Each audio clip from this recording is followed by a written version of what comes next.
Bonjour, c'est Madame l'existence sociale. Aujourd'hui, je voulais faire une petite réaction sur un post qu'une amie à moi a posté sur les réseaux sociaux qui concerne l'accessibilité des transports en commun. Alors, elle, c'est particulièrement sur la région parisienne. Moi, je suis complètement à l'opposé et j'avoue que c'est la même chose pour toutes les personnes à mobilité réduite, mais également les personnes qui sont avec des poussettes, par exemple. Et elle constate que, effectivement, malgré cette obligation qui reste toujours inscrite dans la loi, bah, tout n'est pas toujours appliqué et que ça reste extrêmement compliqué de se déplacer. Alors, ben, il y avait quelque chose qui me concerne plus particulièrement, c'est donc, moi je suis assistante de service social en milieu scolaire, et en milieu scolaire, il y a ce qu'on appelle les classes Ulysse, dont je vais vous mettre la description un petit peu ici, pour ceux qui ne savent pas ce que c'est. Mais ces classes Ulysse, ben, c'est quelque chose d'essentiel parce que c'est ce qui nous permet d'avoir de l'inclusion. Et l'inclusion, même si elle n'est pas encore parfaite, même si elle n'est pas encore complètement travaillée, eh bien c'est important. Cependant, quand je suis arrivée dans les établissements où il y avait des classes Ulysse, bah, c'était pas du tout la faute aux établissements, mais le fait est que le bureau pour recevoir les familles et recevoir les élèves, eh bien il n'était pas du tout adapté aux personnes en situation de handicap qui étaient pourtant reçues comme élèves dans l'établissement. Alors pour ça, il a fallu que je travaille un petit peu là-dessus.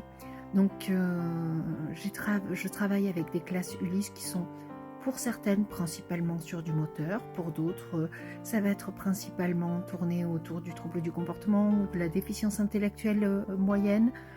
Voilà, c'est très variable. Nous avons aussi certains des élèves avec des comorbidités. Ce dont je parlais un petit peu dans ma dernière vidéo, ce qu'on appelle voilà, les collectionneurs Panini. Ah, tu es en fauteuil roulant, mais en plus tu as un trouble du spectre autistique. Donc voilà, c'est des environnements qu'on travaille et qu'on travaille en amont. Alors, je vais vous mettre un petit schéma que j'ai trouvé chez Optoys, qui est une enseigne spécialisée pour l'enseignement adapté, pour les personnes neuroatypiques, mais qui montre bien la différence entre l'inclusion et le fait justement d'être à côté des personnes en situation de handicap. Voilà, moi j'ai travaillé tout mon bureau en me basant sur les enseignants spécialisés, sur Anne Pixin, psychomotricienne avec qui j'ai pu discuter, et également les formations que j'ai pu suivre autour du TDAH, du TSA, et également toutes les équipes des Ulysse, notamment pour bien vérifier que l'accessibilité du matériel se faisait correctement, que les manœuvres en fauteuil pouvaient se faire, que les béquilles étaient OK, parce que pour moi c'était extrêmement important que ces élèves ne soient pas exclus de l'environnement où je reçois les autres élèves.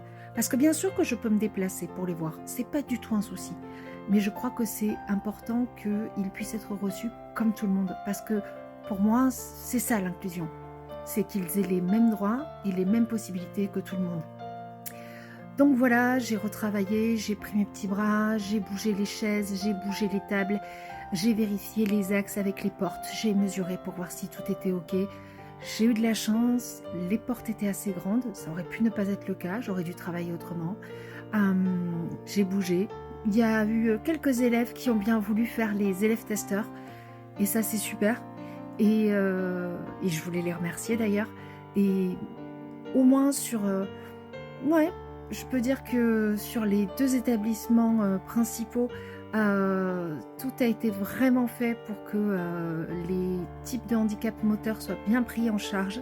Et je pense avoir pas mal travaillé pour créer des environnements qui ne soient pas trop agressifs au niveau sonore, au niveau lumineux, au niveau des textures, pour que d'autres types de troubles puissent ne pas être gênés dans ce bureau-là, dans chacun des établissements dans lesquels je suis. Voilà.